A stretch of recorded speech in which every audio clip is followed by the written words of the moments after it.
All right, let's talk about your childhood and how you got here, because it's quite an interesting path. Obviously, born in Russia, you spent your first 13, 14 years over there playing hockey. Talk about what it was like growing up. When did you know hockey was your sport, and if you had any idols, any players that you really patterned yourself after?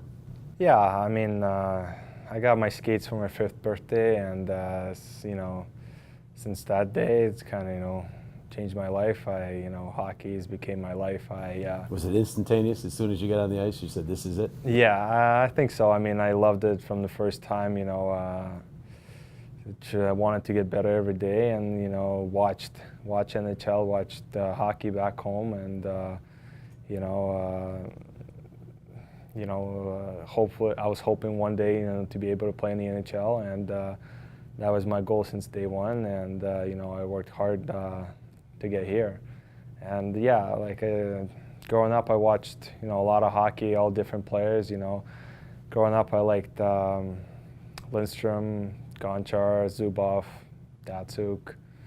A little later, players like Drew Doughty and Eric Carlson. All right, so you come over to the North America. You played some tournaments over here as a 13-year-old. You decide to make the move to play here permanently in youth hockey in Scranton. What went into that decision?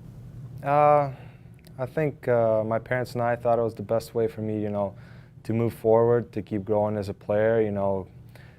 Come here early, get used to the culture, the language, the ice, the game, and everything like that. So, when I come out of juniors, I don't, and come to, hopefully, at that point I was hoping to come to the NHL, and there wouldn't be any hard transitions or anything like that. Let me ask you about the language. You mentioned you've been over here 6 years and your language is impeccable. Did you study English before you came over here? Really? So I mean, we had it in school, but when you're not using the language, or you just forget most of it. So when I came to Wilkes-Barre, I came in the summer for 2 months, and my billet family really helped me out with that. And then the 2 years that I played in Wilkes-Barre, I went to school there. That really helped me a lot. All right, you've played, you haven't missed a game yet, so you've seen just about everybody in the league. Who's been the toughest player in the NHL to defend one-on-one? I mean, there's a lot of great players, and a lot of players are that play different ways. Patrick Kane, very skilled, very shifty. You got to keep in front of him. There's different guys. Big. You play against big guys different ways than you play against small, shifty guys. So I think guys like Malkin, Crosby, and Ovechkin, Kane. That line in Boston, Patrice Bergeron, Marchand, Pasternak's very very dangerous line. So there's every team's got a really good star, and a guy that you really want to play and shut down. They bring different talents, as you were saying. How much do you study opponent as you're getting set for a game? I mean, in some sports, obviously there's a lot of video work, and obviously there is in hockey too. But how much of it for you is studying opponents and their habits, what they might do? Yeah, definitely. I think from watching the highlights, and say someone scores a goal certain way, you remember the player, and you know that if he's coming down, he might fake shot and toe drag, and you've seen that before, so you expect that from a player. And yeah, there's a lot of work comes in, preparing before a game and knowing what the guy is going to do.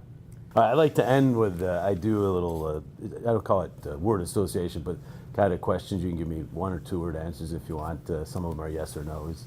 Some of them are choices. Okay. We'll start with this. Russian food or American food? Russian. What's your favorite dish? It's hard to pick one. I mean, my mom is an unbelievable cook, so it's hard to pick one. You don't want to offend with some of her other dishes? Yeah, I mean. All right, let's move on to your funniest teammate. Who's the funniest flyer right now? I think Michael Raffle, I think. He comes up a lot. Yeah. What makes him so funny? I don't know, he's very sarcastic, very funny. You ever crack jokes, or are you more of a quiet guy? No, once in a while, but I mean, I'm usually just a listener, I guess. Bigger thrill, separating a guy from the puck with a good solid hit, making that crisp outlet pass, which leads maybe to a goal, or scoring a goal yourself? Well, I think it's an easy one, scoring a goal yourself. You know, there's no better feeling than scoring a goal. Yeah.